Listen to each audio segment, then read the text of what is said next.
Greater Israel का agenda आलमी अमन के लिए शदीद खतरा है। इसराइल ने इंसानियत के खिलाफ जराइम में तमाम हदें पार कर दी। अमीर खतर शेख तमीम बिन हमद सानी का अरब इस्लामी हंगामी सरबराह इजलास से खिताब, कहा कि मुज़ाकराती अमल को सबूताश करते हुए हमास क़यादत को निशाना बनाया गया।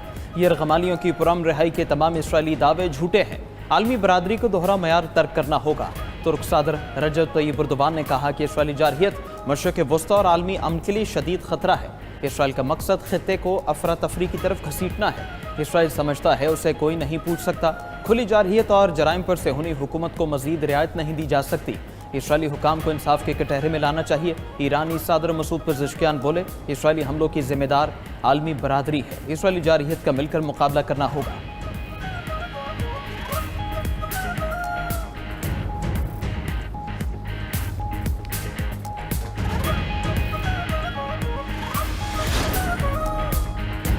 इस्लामी सरबराह इजलास में नेटो तर्ज का इज्तमाई सिक्योरिटी निज़ाम बनाने की तजवीज़। इराक़ी वज़ीर आज़म मोहम्मद शाउल सोदानी ने खिताब करते हुए कहा कि इस्लामी दुनिया में नेटो तर्ज का इज्तमाई सिक्योरिटी इंतज़ाम होना चाहिए।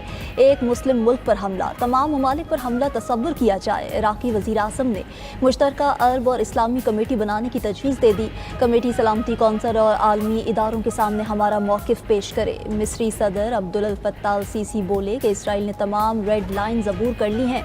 इसराइल के जारहाना इक़दामात पर खामोश नहीं रह सकते। संगीन जुराइम पर इसराइल को जवाबदेह ठहराना होगा। उर्दन के शाह अब्दुल्ला दोम ने कहा कि कतर की सलामती को हम अपनी सलामती समझते हैं। फ़लस्तीनी सदर महमूद अब्बास ने इजलास से खिताब में कहा कि इसराइल के जंगी जुराइम तमाम हदें पार कर चुके। सेहूनी जारहियत रोकने के लिए अमली इक़दामात की ज़रूरत है।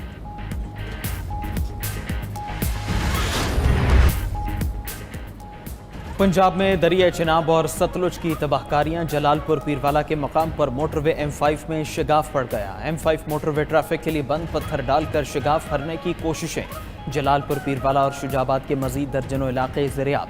सैकड़ों अफराद सैलाब में फंस गए। इंतजामिया का कहना है रेस्क्यू ऑपरेशन जारी है, जल्द मुतासरीन को रेस्क्यू कर लेंगे। शुजाबाद के मकाम पर दरिया चिनाब की तोग़यानी कम होने लगी।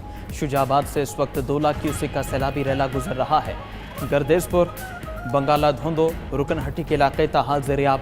बहावलपुर और अहमदपुर शर्किया की बस्तियां भी सैलाबी रैलों की नज़र। उच्च शरीफ के 25 देहात पानी में डूबे हुए हैं। सैलाब मुतासर इलाकों में हर तरफ पानी ही पानी। मुतासरीन की तमाम जमा पूंजी बह गई। कई बच्चियों का जहेज का सामान भी सैलाबी रैले ले गए। मुतासरीन को हुकूमत से मदद की उम्मीद।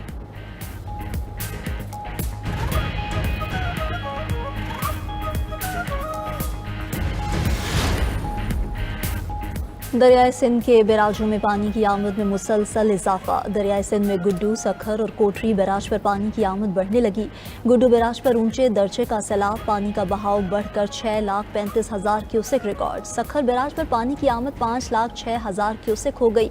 दरियाए सिंध में लाड़काना के मकाम पर दरमियाने दर्जे की सैलाबी सूरत हाल बरकरार। मोइंजोदाड़ो के करीब गाँव भलड़ेजी के कच्चे में जमींदारा बंद टूट गया। कोटरी बैराज पर भी निचले दर्जे का सैलाब है। लाड़काना में आकिल आगालानी लूप बंद से बड़ा रैला गुजर रहा है। 20 से ज़ायद देहात डूब गए। सखर में कच्चे के 30% से ज़ायद देहात का ज़मीनी राब्ता मुनक़ता। शिकारपुर में मुतादिद देहात और खेत डूब गए। खुराक और अद्वियात की शदीद किल्लत। गोटकी के कच्चे में ऊंचे दर्जे का सैलाब। 100 से ज़ायद छोटे बड़े देहात ज़ेर-ए-आब आ गए। अमेरिकी सदर डोनाल्ड ट्रंप का चीनी सदर से बातचीत का ऐलान। ट्रुथ सोशल पर पैगाम में कहा, जुमे के रोज़ शी जिनपिंग से बात करूंगा, हमारे ताल्लुकात मजबूत हैं। ट्रंप ने मजीद कहा, यूरोप में जारी चीन और अमेरिकी तिजारत के हवाले से इजलास अच्छा रहा। टिकटॉक का नाम लिए बगैर कहा कि ख़ास कंपनी के हवाले से भी मुआहदा तय पाया है, जिसे हमारे मुल्क के नौजवान बहुत बचाना चाहते हैं।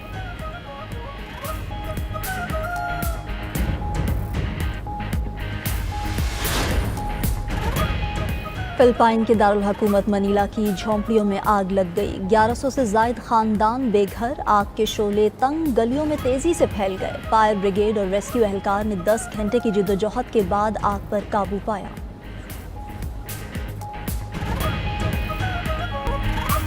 غزہ پر صہیونی حکومت کے ظلم کا سلسلہ دراز، اسرائیلی فوج کی بمباری سے مزید 53 فلسطینی شہید ہو گئے۔ اسرائیلی فوج کی شیلنگ اور فائرنگ سے 40 فلسطینی شہید، متعدد زخمی۔ صہیونی فورسز کی فائرنگ سے امداد کے متلاشی 5 افراد شہید۔ اسرائیلی فوج کے وسطی اور مغربی علاقوں میں بھی فضائی حملے۔ البیرا میں اسرائیلی افواج کا دھاوا، ہزاروں فلسطینیوں کا غزہ شہر سے انخلا۔ غزہ میں فلسطینی شہداء کی تعداد 64,876 ہو گئی۔ اسرائیلی بربریت نہ رکنے پر یورپ بھی پریشان۔ فرانسیسی صدر ایمانوئل میکرون کا آرمی رہنماؤں سے ویڈیو کال پر رابطہ۔ غیر ملکی میڈیا کے مطابق فرانسیسی صدر کی برطانوی وزیر اعظم کیئر سٹارمر سے فون پر بات ہوئی۔ دیگر عالمی رہنماؤں سے بھی اسرائیل فلسطینی 2 ریاستی حل پر بات چیت کی گئی۔ برطانیہ، فرانس، کینیڈا، آسٹریلیا اور بیلجیم فلسطینی ریاست کو باضابطہ تسلیم کرنے کا عندیہ دے چکے ہیں۔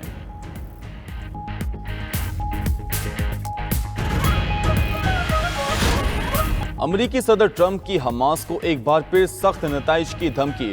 پڑھا ہے حماس اسرائیلی قیدیوں کو غزہ میں انسانی ڈھال کے طور پر استعمال کر رہی ہے۔ یہ ظلم ہے، ایسا مت ہونے دو ورنہ تمام شرطیں ختم ہو جائیں گی۔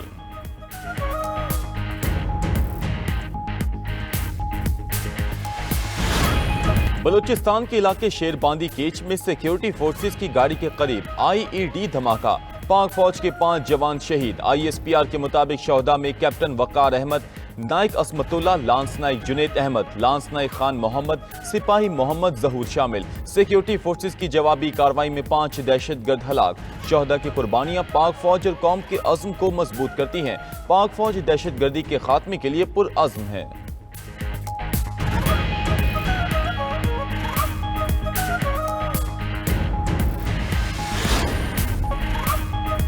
پوری اسلامی دنیا اسرائیل کے خلاف قطر میں جمع، 50 سے زائد ممالک کی عرب اسلامی سربراہ اجلاس میں شرکت۔ مسلم ممالک کا قطر سے اظہار یکجہتی اور جوابی اقدامات کی حمایت کا اعلان۔ عرب اسلامی ہنگامی سربراہی اجلاس کا مشترکہ اعلامیہ جاری کر دیا گیا۔ اعلامیے کے مطابق اسرائیل کے قطر پر بربریت نے خطے میں امن کا امکان تباہ کر دیا۔ اسرائیل کے بزدلانہ اور غیر قانونی حملے کی شدید مذمت کرتے ہیں۔ کسی بھی جواز کے تحت اسرائیلی جارحیت کو تسلیم نہیں کیا جا سکتا۔ اسرائیل کی قطر کو دوبارہ نشانہ بنانے کی دھمکیاں قابل مذمت ہیں۔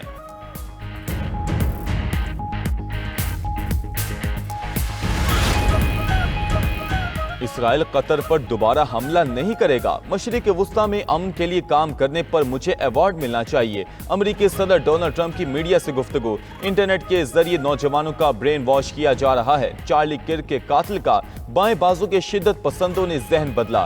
صدر ٹرمپ کا ریاست ٹینیسی کے شہر میمفس میں جرائم کی روک تھام کے لیے ٹاسک فورس کے قیام کا اعلان۔ میرے حکم پر امریکی فوج نے آج وینزویلا میں کارروائی کی۔ وینزویلا میں 3 دہشت گرد مارے گئے۔ دہشت گرد منشیات سمگل کر رہے تھے۔ امریکی فوج کا کوئی جانی نقصان نہیں ہوا۔ شکاگو، نیو اورلینز میں بھی نیشنل گارڈ تعینات کریں گے۔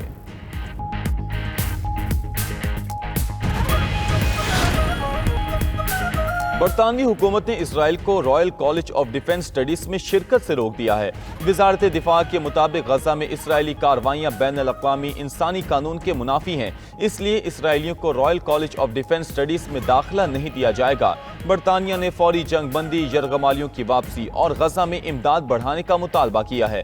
اسرائیلی حکام نے اس فیصلے کو امتیازی اور اتحادی کے ساتھ بے وفائی قرار دے دیا۔